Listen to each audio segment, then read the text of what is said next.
আসন্ন পবিত্র ঈদ উল ফিতর উপলক্ষে অসহায় ও দুস্থ মানুষের মুকুট হাসি ফুটাতে ঈদ বস্ত্র ও খাদ্য সামগ্রী বিতরণ করছে গাউসিয়া কমিটি বাংলাদেশ বান্দরবান পার্বত্য জেলা শাখা।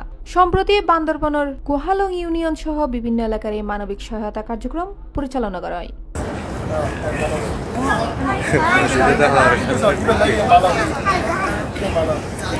উক্ত বিতরণ অনুষ্ঠানত প্রধান অতিথি হিসেবে উপস্থিত আছেন বান্দরবান পার্বত্য জেলা গাউসিয়া কমিটির সভাপতি মোহাম্মদ আসাবউদ্দিন চৌধুরী। এছাড়া সংগঠনের জেলা ও স্থানীয় পর্যায়ের নেতৃবৃন্দ সক্রিয়ভাবে অংশগ্রহণ করে।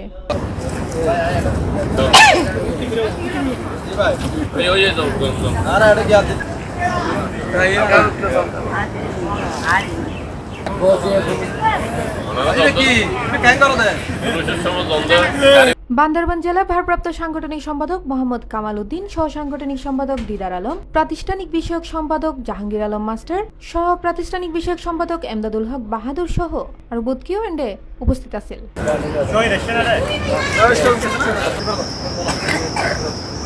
আগামীতেও জেলার দুর্গম এলাকাত মানুষের কল্যাণে এই ধারা অব্যাহত থাকিবে বলে নেতৃবৃন্দ হলে আশাবাদ ব্যক্ত করে।